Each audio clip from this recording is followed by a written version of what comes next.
Welcome. Today's lesson is in section 8.4 from our textbook, and we are talking about rational functions. We are going to focus on vertical, horizontal asymptotes. We're also going to focus on the zeros and holes in the graph.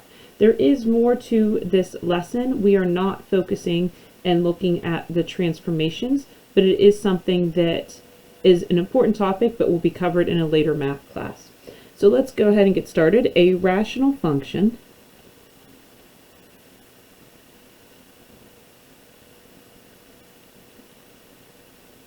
is a function whose rule can be written as a ratio of two polynomials.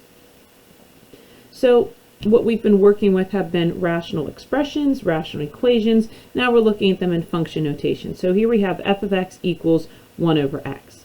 This is called a hyperbola. It has two separate branches, and we're going to look at that graph and how to best graph that.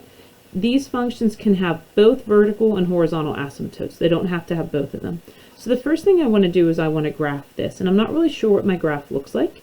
It's not linear, it's not a quadratic, it's something different, that it's not a square root function, absolute value. So there's a lot of standard ones that we know the parent function of, but I don't know what this one does at this point. So the best way to graph something that you don't know is to pick a table values. And really we're just doing an XY chart because remember f of x is the same as the y value. So just create yourself an XY chart, and typically you would pick some x values at random. Pick some small numbers, some negatives, some larger numbers, and then what you can do is you can start seeing what your graph does, and maybe you need to adjust it and pick some extra numbers to fit your needs.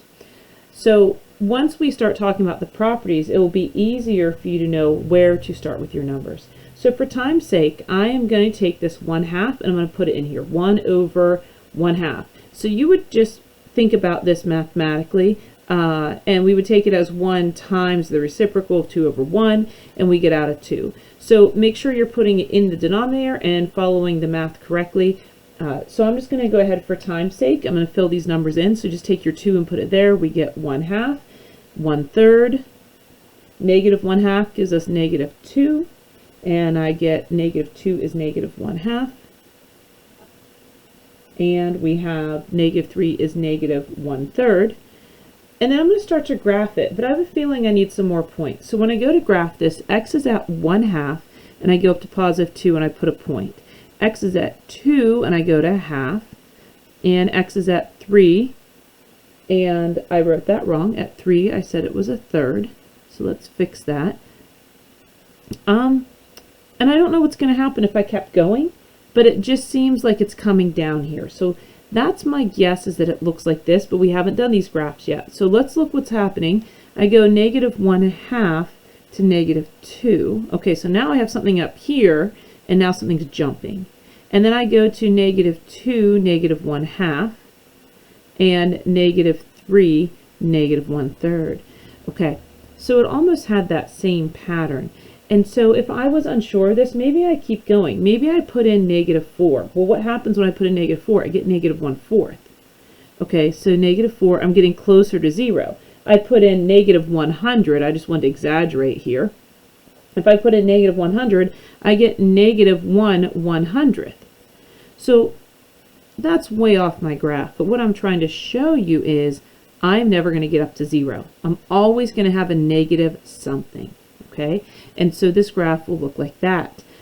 What happens if I try to put 0 in here? What happens if I try to make x 0? Well, if x is 0, that is undefined. And so you have to remember, oh, right down here, what happens when x is 0? When x is 0, it is undefined due to a domain restriction. So that seems to be an issue on my graph. So I could get really close to 0. Maybe I put in the mix negative, I'm going to squeeze it up here, negative 1/100th. Okay, I'm going to put that between here. If I put a negative 1/100th there, I get out negative 100. That's crazy. Okay, negative 1/100th for x is like right here, right below 0, and negative 100 would be, you know, a couple pages down. So we can see again that it's going to get really close to 0, but it can never be 0. Okay, that's why our graph comes down and it comes like this, and it's called asymptotic. It comes very, very close to this boundary, but it does not cross that boundary. Okay, so we're starting to see this idea called an asymptote. Now, same idea here. It will go up, but it will never cross the line. It will always be a little above 0. And then it will come down. It will never cross that line. It will always be a little bit above 0. All right, so what are we doing here? Well, let's talk about this in detail. The other thing you can do to graph these, if you have a graphing calculator, you can plug that in. You can look at a table of values to get a better idea, zoom in or zoom out, trace it. You can also use online graphing calculator programs. So if you want to mess around with these a little bit to sort of see what happens, I think that's a great tool, but it's really important that you can pick this out. So by putting in and talking about the domain restriction that x cannot be 0, then I knew that I should pick some points below 0 and above 0 so I could see what happens on the graph. There's two different branches of this graph, and that's what we're talking about here. You can have two separate branches. Okay, so we have here a vertical asymptote. I'm jumping ahead a little bit, but it's a good example. So we have a vertical asymptote, meaning it is a boundary line. Okay, so it's a vertical line. It's a boundary line that we make a dashed line, just like a line of reflection, that my graphs will never cross. It has to jump over that. So that is a vertical asymptote. And just like we define a vertical line with an undefined slope, my vertical asymptote is at x equals 0. No matter where I go, 0, 0, 1, or 0, 1, 0, 2, 0, negative 4, x is always 0. We also have a horizontal asymptote in this case. Again, another dashed line because the graphs never cross it. And so the horizontal asymptote is also a 0, but we have to define it as y equals. So you are using your linear equation skills, and we don't want to mix these up. So the horizontal line we see going like this, so we want to think about it being x because we see the x-axis. But the horizontal line is running along the x-axis, okay?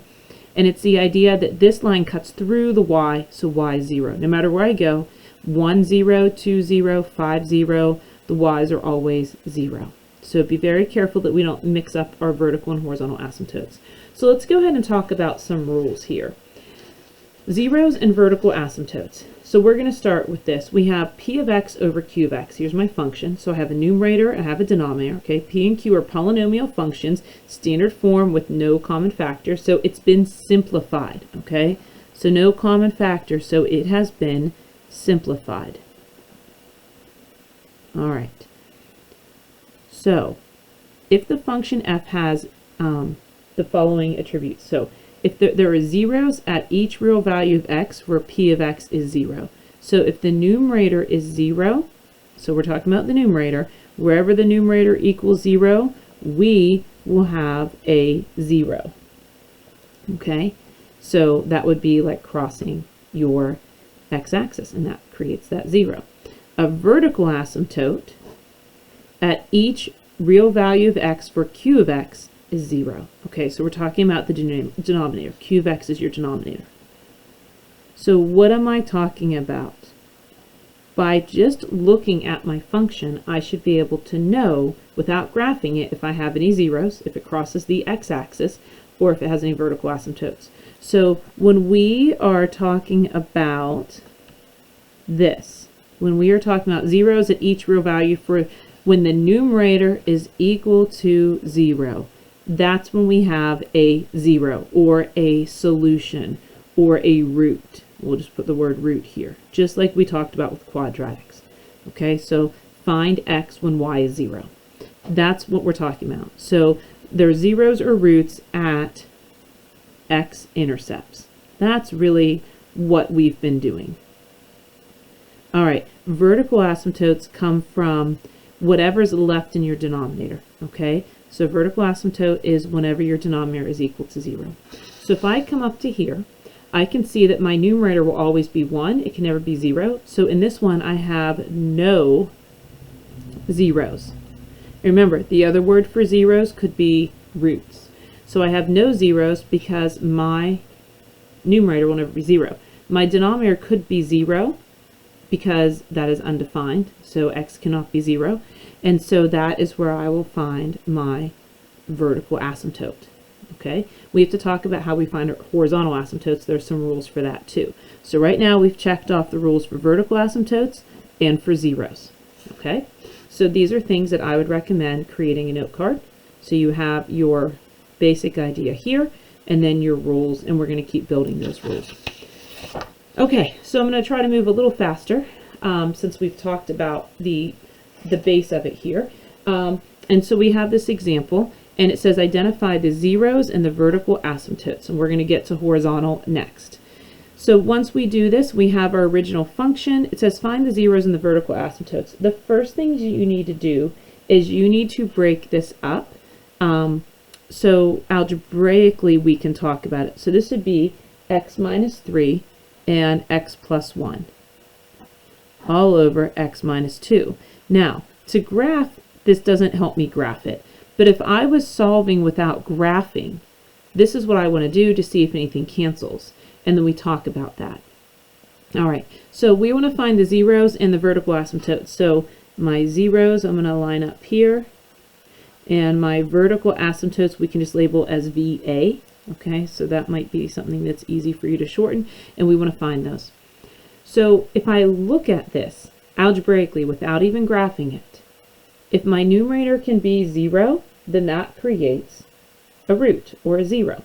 So if I set this equal to 0, then x can be 3 or negative 1. So we have zeros at x equals 3 and at x equals negative 1. Those are my zeros. Now, this is x equals stating if x is 3, I have a 0, crosses the x-axis. When x is 3, the y value is 0. When x is negative 1, the y value is 0. That's what this is saying. So I have a 0 at the ordered pair of 3, 0, and I have a 0 at the ordered pair of negative 1, 0. So I want you to connect the zeros as the y-intercepts. Okay, zeros are the same as the roots and the y-intercepts. Now, the vertical asymptote comes from the denominator. Now remember, it comes from when the denominator equals 0. So if I set this equal to 0, I would know that x is 2. Well, we know that that's a domain restriction. Okay, x cannot be 2. So that creates a vertical asymptote at x equals 2. So different domain restriction is saying what x can't be, but our vertical asymptote is saying because x can't be 2, we actually have this vertical boundary line. So now that I know that information, I can actually put a point at 3, 0, and I can put a point at negative 1, 0. And my graph is going to go through that. Now, if you see, here's my chart, and we're going to talk about this. Those are on there.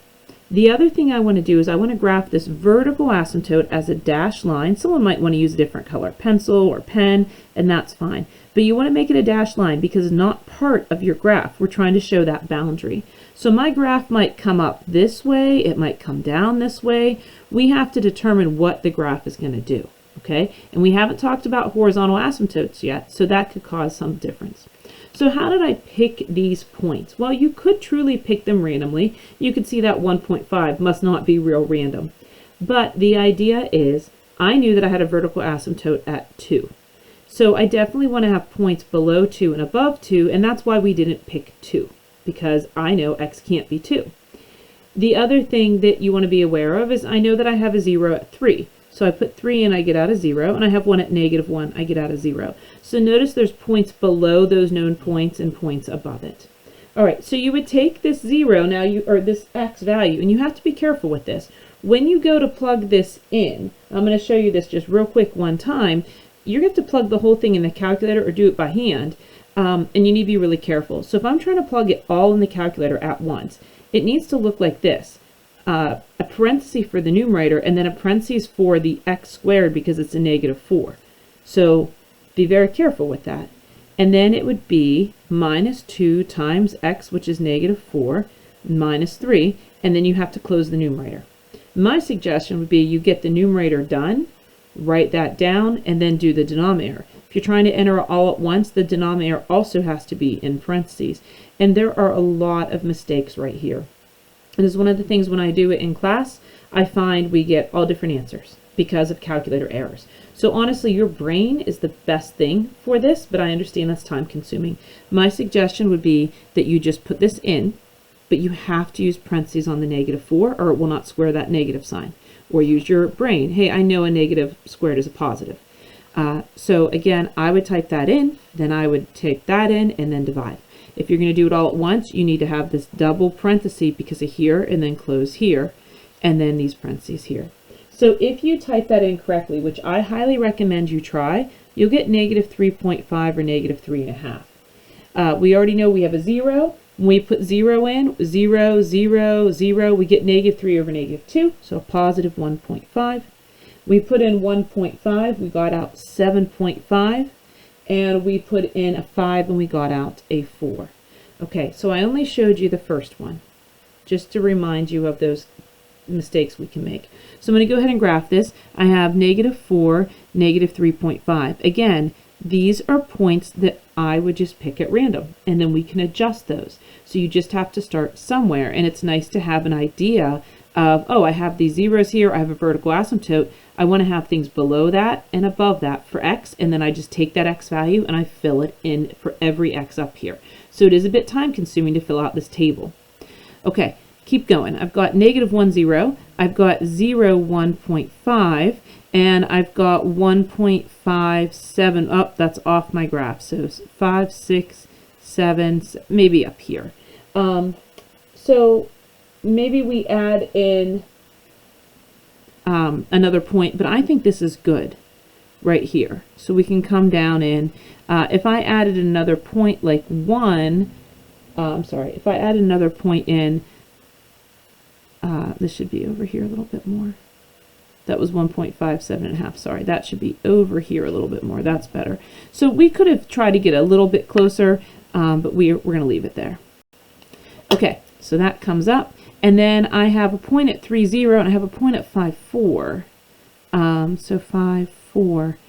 But this makes me a little uncomfortable. I have 2 points. So I've decided to come back in. If I have an asymptote here at 2, maybe I'll put 2.5 in here. I just wanted another point. So if I put 2.5 in, I get out a -3.5. So I'm just sort of tailoring to my needs for the graph. So I have 2.5. I have -3.5. Okay, that makes me feel better. It's coming in and it's coming down as a curve. Perfect. There we go. If I need more detail about how steep this is going up or how much is turning, I could just extend my graph. Okay, so this graph does agree with our vertical asymptote at 2, and we can see that those x-intercepts are my zeros. Okay. And again, you've heard them as solutions, as zeros, as roots. Zeros, roots, solutions. The big game here is you're trying to find x when y equals 0. And we only have to worry about the numerator because if the numerator is 0, 0 divided by anything is 0. And so this goes back to the ideas that we did when we were solving quadratics. Okay, so we have one more example like this. Again, I want to work on this without graphing it, so it helps me. And notice there's nothing here, so we have to do a little work. So let's go ahead and factor this. That's the first thing I want to do to see what I'm working with. And this factors as an x, don't get fooled by it, it's x plus 6 and x plus 1. So nothing is going to cancel here. Why am I taking the time to factor it? Well, remember, I'm looking for the zeros, and the zeros come from the numerator. And so if I set my numerator to 0, I'll find out that x can be -6 or -1. X equals -6 and x equals -1. So I'm going to find those zeros, and that's going to help me put some points in here. I know I want to have a -6 and a -1 and build around it. The other thing I want to remind you of is that means I have a point of -6, 0 and -1, 0. So the zeros are your x-intercepts. Very different than a vertical asymptote x equals. We're defining a point here of -6, 0, where when we have our asymptote, we're defining it as a vertical line. All right, now the asymptote comes from the denominator. We never want the denominator to equal 0 due to domain restrictions. So if x is -3, we get out that undefined term. So that gives us a vertical asymptote at x equals 3. And so I feel like a broken record, but I'm going to say it again. Oops, sorry, x equals -3. This x equals -3 is giving me the function. It's a dashed boundary line. This is a vertical line. And this x equals -6 is a 0, which represents -6, 0. And that's something we have to wrap our head around because they look very different. So you have to be very clear at what you're doing. You can't just have a whole bunch of x equals. Okay, with this in mind, I went ahead, because my graph cuts off, I went ahead and made -6 my lowest. We might have to go a little further. And then I'm going to jump to -4, -2, -1, 0, 2, and I might go one more. I might put a 4 in here just to see what it does. I'll add that on. So again, you put some numbers in and then you can adjust it. All right, again, when you take that -6, you're going to plug it in and you need to use parentheses properly. For time's sake, we know -6 is 0. We also know -1 is 0. And we've got to do the math for the other. So I'll get my answers here for you. Again, I would pause the video and I would try them myself. 4.8 is not the prettiest number. I'm rounding. Put in a 4, I get about a 7.1. So let's go ahead and graph this and see how our graph looks. We know we have zeros at -6, 0, and at -1, 0. Okay, we have a vertical asymptote at x equals -3. So I'm going to draw that vertical asymptote in. If you were doing this for credit, you would be getting credit for that vertical asymptote showing in your graph as well as listing it. All right, so go to graph the other points. I have one at -4, 6. Okay, so that's up here. And I have one at -2, -4. So this is where my graph jumps. So if you were unsure of this, maybe you put in -5, maybe you put in -7, but the graph is going to look like this, okay? So we're just giving a sketch here because I don't know how quickly this gets over to the asymptote. I have my -1, 0, I have 0, 2, and I was hesitant to draw this in here. So now I'm starting to see this curve going out. I have 2, 4.8. And again, you don't have to, but I wanted to show that extra point is 4 and it's 7.1. So it would definitely be up there. And here comes that graph.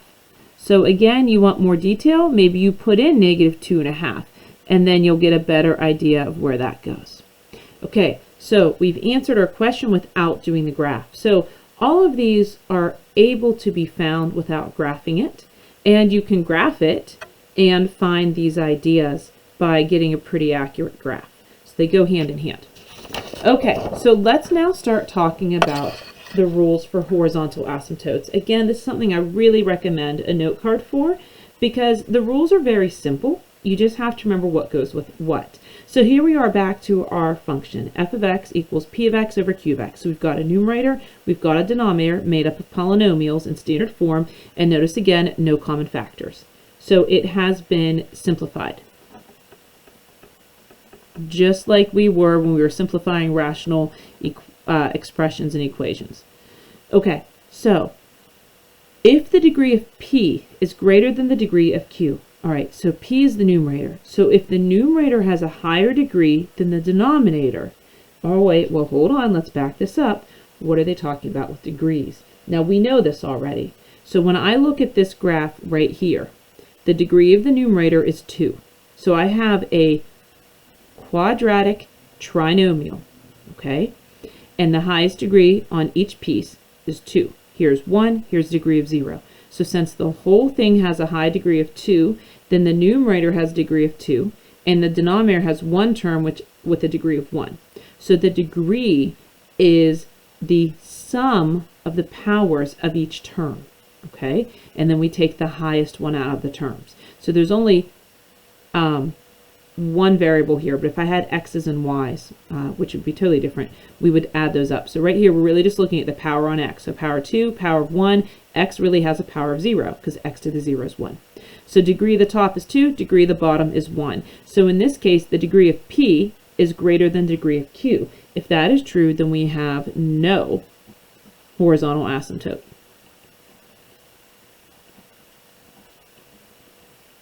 So again, these are rules that you'll need to remember. So right now I can tell you without doing anything in this problem, I can tell you that it has no horizontal asymptote because the degree of the numerator is greater than the degree of the denominator. Now, if the degree of the numerator is less than the degree of the denominator, there is a horizontal asymptote at 0. So the horizontal asymptote will always be y equals 0. So horizontal, no math involved, just a rule.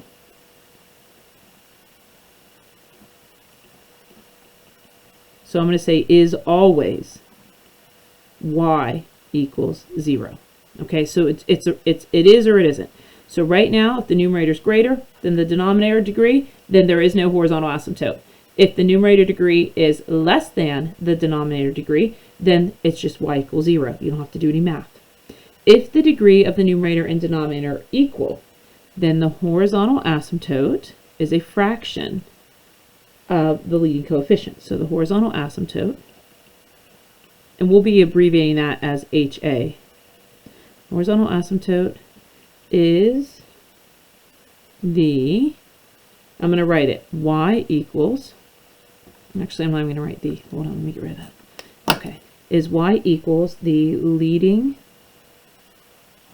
coefficient of P divided by the leading coefficient of Q.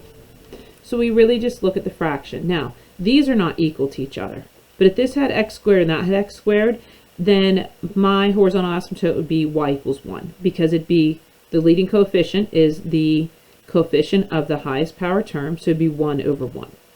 Okay, so here we go. Let's do some examples. So we're going to roll it back to everything and put it together. Again, you want to make sure you have these 3 rules in your head. So without even graphing it, I'm going to look up here. I'm going to factor it first because it has to be simplified. All right, so the top is going to be x plus 3 and x minus 2 all over x. Okay, so nothing can be canceled, but I do have zeros in the numerator. So we're using a lot of skills that we've already learned. So x can be negative 3 and x can be 2. So those are my zeros. X equals negative 3 and x equals positive 2. Now, this would be an ordered pair of negative 3, 0, and this would be an ordered pair of 2, 0. All right, vertical asymptotes come from the denominator. It really comes from the domain restriction because it's a boundary where we can't be. So x can never be 0, and so that's why I have a vertical asymptote at x equals 0. It's undefined at 0, so we would have this vertical asymptote on the y-axis. Okay, so got that in here. Might as well put my ordered pairs in here, negative 3, 0 and 2, 0. And then I'm going to have to start building my graph. So let's talk about one more thing. I have a horizontal asymptote, and if we go back to the beginning, since nothing canceled out, I have a horizontal asymptote with 1 over 1 if these degrees were equal, but the degrees aren't equal. So if the degree of P is greater than the degree of Q, so this is greater than that, then I have no horizontal asymptote. So I'm going to write none or no horizontal asymptote there. All right? And so the idea is we have to look for that. Let's go ahead and look at the graph. I've got some important points that I want to put in my chart. So I'll put in my negative 3, and I'm going to drop below it to negative 6. Again, you might play around with these numbers because you can see I'm not spacing it evenly. These are numbers that I found worked. So you might be extending your graph. Maybe you count by 2s. So let's go ahead and graph it. If we put in the negative 6, remember, put them in carefully. I get out negative 4, negative 3, 0, negative 2, 2, 2, 0. 4 is 3.5, and 6 gives me 6. So let's go ahead and graph that. So we're at negative 6, negative 4, and then negative 3, 0, negative 2, positive 2. Okay, and I'm glad I have this, this right here. I'm guessing that it comes up, but maybe to make it more accurate, maybe I put in negative 1 or negative 1/2. But right now, I'm just going to sort of give an estimate of where the graph goes. Okay, keep going here. I have a point at 2, 0. I have a point at 4, 3.5. and I have a point at 6, 6. So I have a pretty good idea that it's coming here, but again, maybe I should have that 1 in my graph, and then I'll see how quickly it comes down. But that's what my graph looks like, and I know it's never going to cross this vertical asymptote, so it's going to come up and it's going to approach it. So this is where, if you had a larger graph, you could try some more points to see where this graph goes. Okay, so we have another example like this.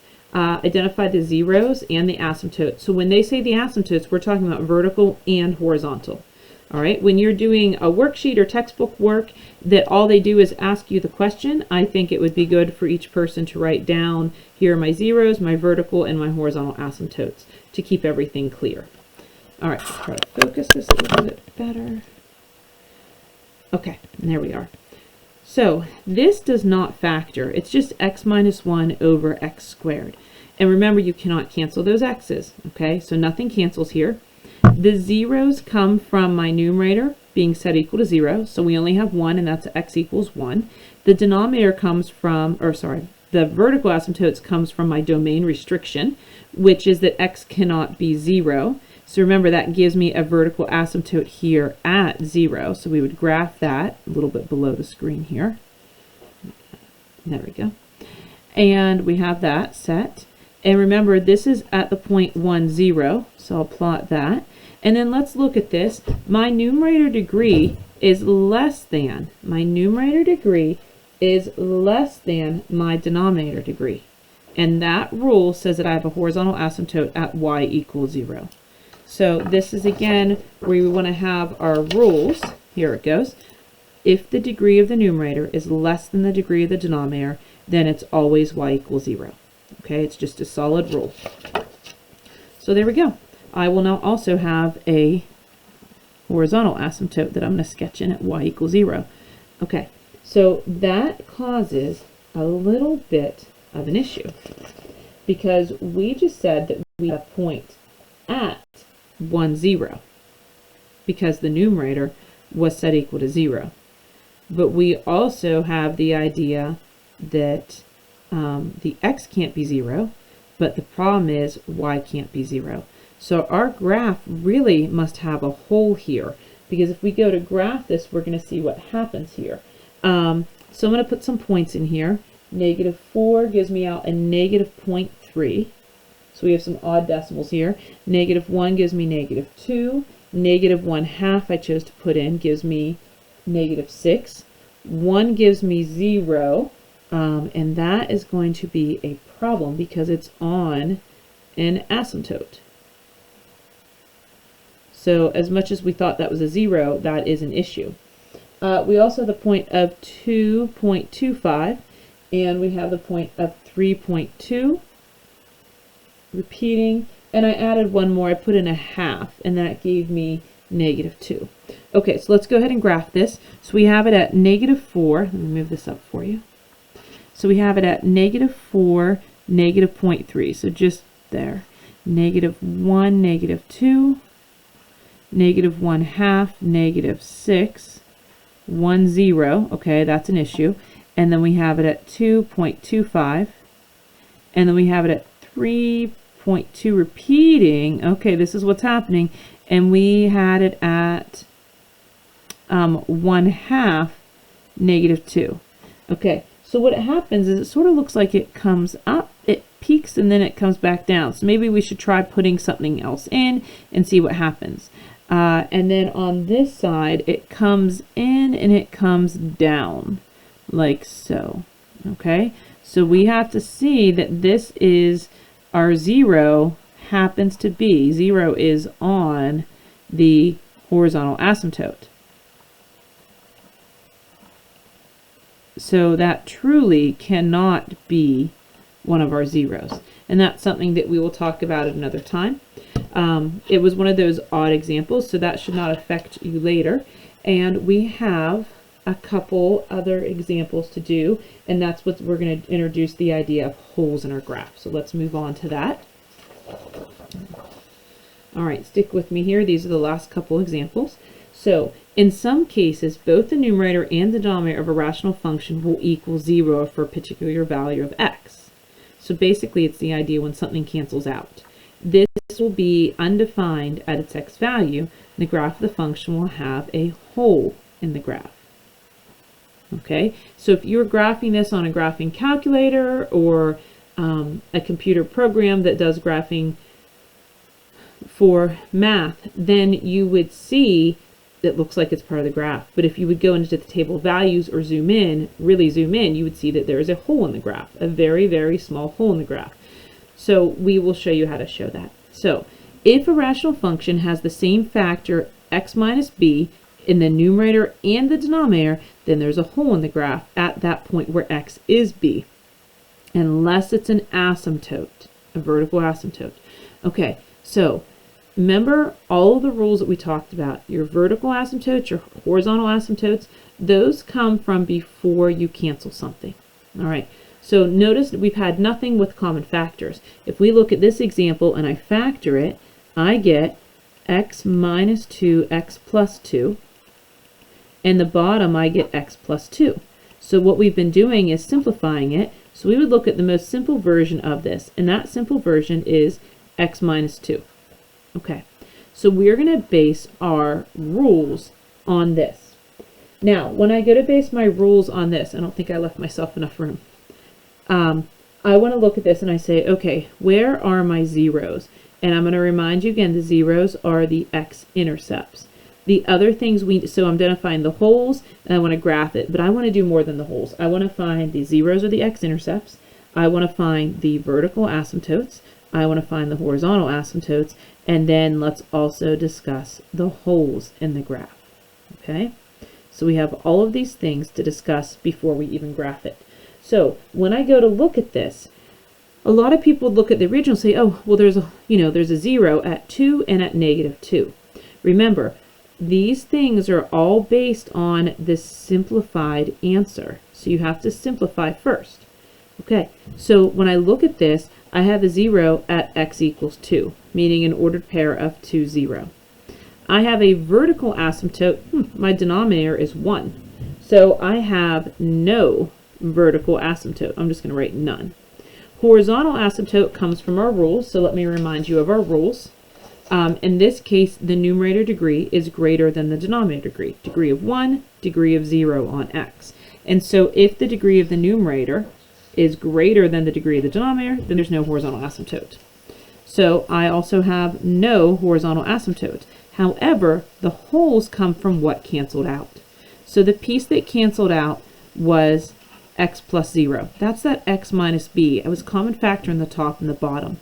And so we take that x plus 2, the piece that canceled out, and we set it equal to 0, and subtract 2, so x equals negative 2. And so we will have a hole in the graph at negative 2. And you show the hole in the graph by an open circle. So show with an open circle. And again, this is really an ordered pair of negative 2, 0. So the difference here is your 0 is actually a point where we can find x when y is 0. But the piece that cancels out, we've always canceled those pieces out, and they were always part of our domain restriction. Okay, so anything that cancels out is still part of our domain restriction, but it's a hole in the graph. It's not as big of a deal as an asymptote. So anything that's left is an asymptote. Anything that cancels out is a hole. Those are the rules. So that's why we always considered our domain restriction from before we factored and canceled everything. All right, so how do I graph this? Well, I have a 0 at 2, 0.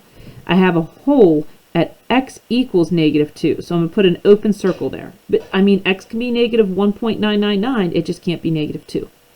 Okay, I have no asymptote, so I really have nothing to go on. So what I'm going to do here is think about this. I mean, this is linear, not this. This is linear because it canceled out. But if I wasn't sure of that, maybe I create a t-chart. And again, you can do it horizontally or vertically. And I'm going to use some points. I'm going to use negative 4, my negative 2.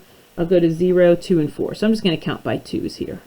Okay, so when I put negative 4 in, I get negative 6 out. I'm just going to go put it right in here. When I put negative 2 in, I get out what I think is a 0, right? If I put negative 2 into here, I get out a 0. But I know when x is negative 2, it is a hole in the graph. okay, because it is undefined. Perfect.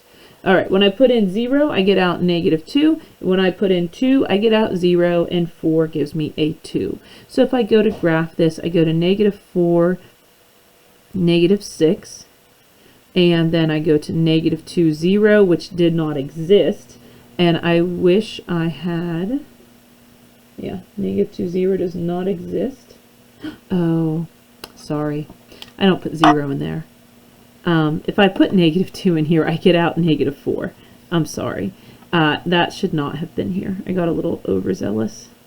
That is not an ordered pair. So I'm really not able to edit this video. So please know that the hole in graph is not -2, 0. The hole in graph, I can still plug that -2 in, and I get out -4, but that is where my hole is. So if this was earlier in the video, I'd probably just start again. And we are so close to done. So again, a hole in the graph is just a hole at -2, and I actually have to plug that in to see what the y value is. So -2, -4, it wasn't at this random spot. I knew something was off. Okay, so go ahead and keep going here. 0, -2, right here. There's my 2, 0, and 4, 2.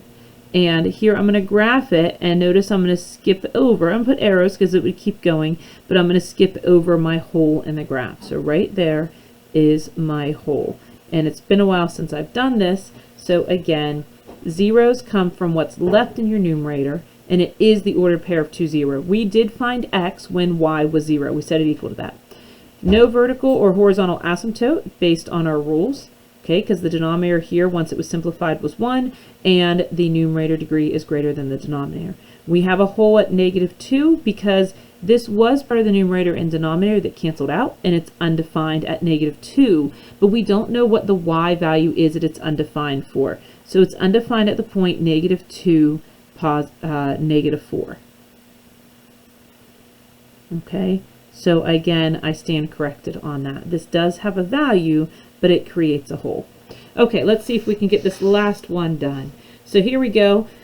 We've got this. We want to identify the holes, but I want to do more than that. So we're going to do it all. So let's practice. So we have f of x equals, let's go ahead and factor x minus 3, x plus 3. And you can see these problems aren't too hard.